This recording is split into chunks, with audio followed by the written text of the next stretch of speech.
And we are talking about content.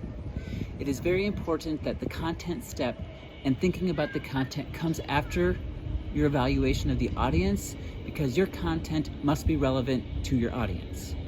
Develop your content the best you can. I like to think of one person I'm talking to. So is there a person in the audience and be like, how would I inform this person?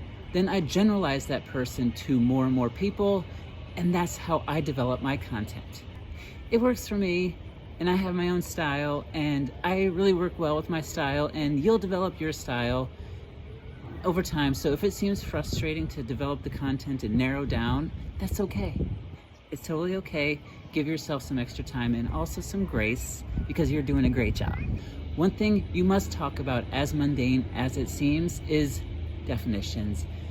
And what it does is it establishes a baseline for your audience. And also you can use feedback as far as like, is this an audience that understands a very basic knowledge, advanced knowledge, or super advanced knowledge? And from there, you can tailor the rest of your content to your audience.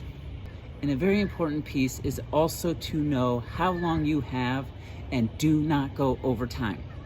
You can say amazing things, but if you go over time, a lot of people are gonna leave that room a little disheartened and a little frustrated. Do not let that happen. Along those lines, Q&A. Think about when and where and how that's going to happen, and think about that ahead of time, because that's not something you want to worry about.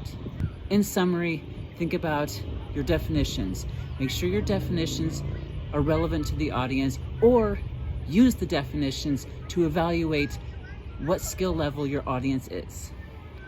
Think about time. Make sure you stay in your relevant time. Utmost important to not go over. And think about Q&A and how you're going to use that, whether during, after, or not at all. That's also an option too.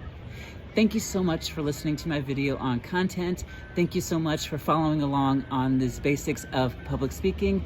Let me know if there's anything you need, including coaching or any questions you may have. Thank you so much. Have a wonderful week, everybody.